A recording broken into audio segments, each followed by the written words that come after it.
আসসালামু আলাইকুম বন্ধুরা, শুভ সকাল। আর একটি নতুন ভিডিওতে আপনাদের স্বাগত জানাচ্ছি।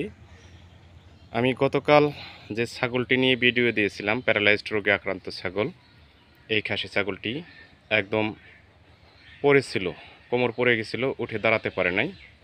ইনশাল্লাহ সঠিক সময়ে চিকিৎসা করার কারণেই রাতের মধ্যে ভালো হয়ে গেছে। আসলে প্যারালাইজড মানুষ সহ সকল প্রাণীর হয়ে থাকে।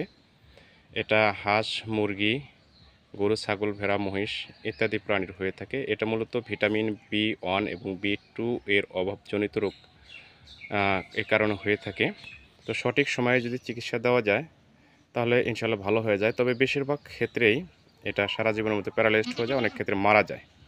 এর জন্য যখন অসুস্থ হবে সাথে সাথেই আপনার নিকটস্থ অভিজ্ঞ পশু চিকিৎসক অথবা আপনার নিকটস্থ উপজেলা পশু হাসপাতালে গিয়ে বিশেষজ্ঞ স্যারদের পরামর্শক্রমে চিকিৎসা নেবেন। আমি গতকাল চিকিৎসা দিয়েছিলাম ডেক্সামেথাসোন গ্রুপের ইঞ্জেকশন 1.5 ml গভীর মাংসে। আজকেও দিলাম তাই। এবং গতকাল ইঞ্জেকশন হিমোবিট বি কমপ্লেক্স গ্রুপের ইঞ্জেকশন গ্রেনাডা কোম্পানির, এবং ইঞ্জেকশন মানুষের জন্য আমরা যেটা ইউজ করি নিউরোবিয়ন, ভিটামিন B1 B2 থেকে শুরু করে B12 পর্যন্ত এখানে উপাদান আছে।